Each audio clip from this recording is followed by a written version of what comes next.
Hello, friends. Monasticism is a part of many religions of the world.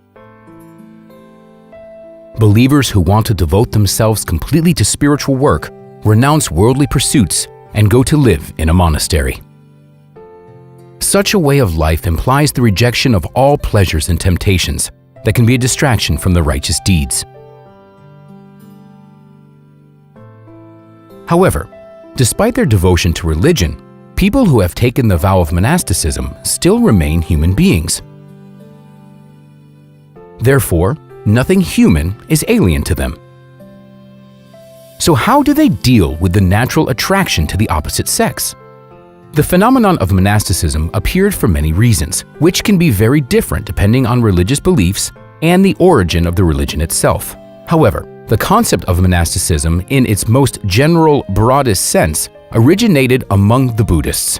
The main tradition of Buddhism at the time of its inception was precisely self-denial. Moreover, the progenitors of Buddhism were, as they are now called, ascetics or wandering monks. It was some of them who became the teachers of the founder of this religious movement, Gautama Buddha.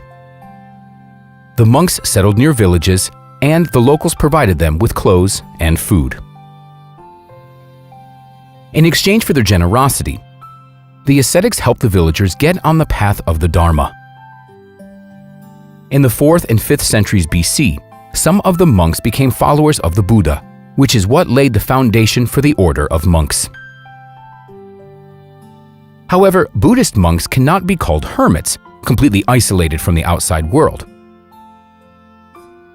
This is how they differ from monks of other faiths. For example, Christian monasticism in most countries prescribes a hermit way of life. That's because it had a slightly different origin.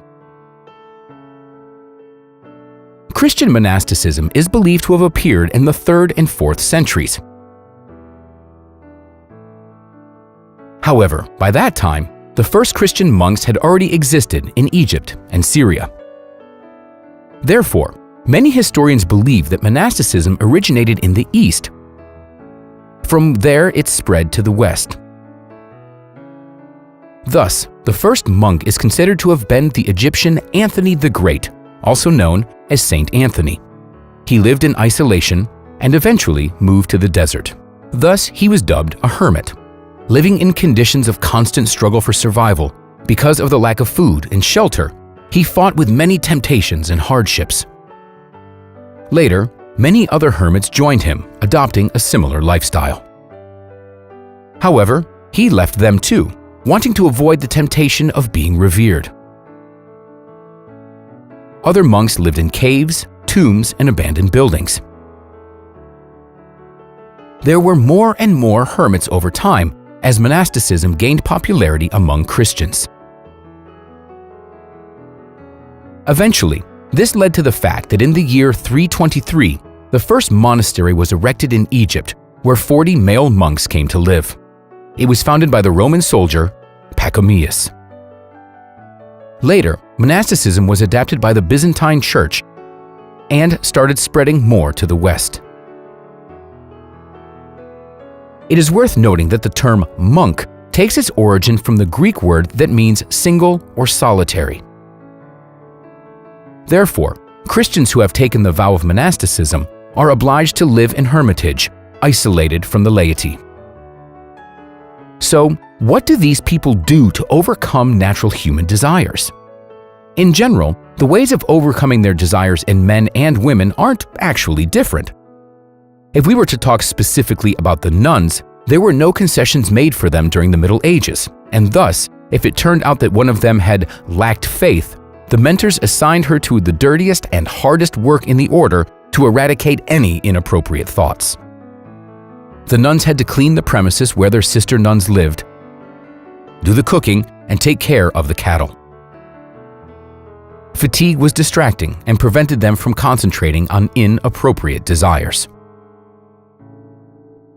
In case of extreme disobedience, the nun got chains put on her. These were forged chains that caused pain when worn. Such torment was supposed to oust any thoughts of the opposite sex from the heart of the disobedient nun.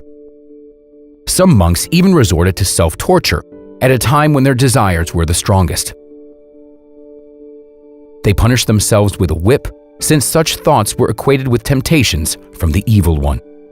Moreover, the nuns have always lived apart from the laity, which virtually excluded the possibility of even formal interactions with men. Of course, the ways the modern nuns deal with their bodies aren't so radical. However, hard work is still one of the most effective methods. Also, the nuns don't have any connection with the outside world, whether it be the internet or the phone. They are deprived of the opportunity to adorn themselves in any way, which also affects their way of thinking. And of course, all these methods would be incomplete without the many prayers that help devote complete humility and renounce any desires of the flesh. Friends, that's all for today. Like the video, subscribe to our channel, and we'll see you next time.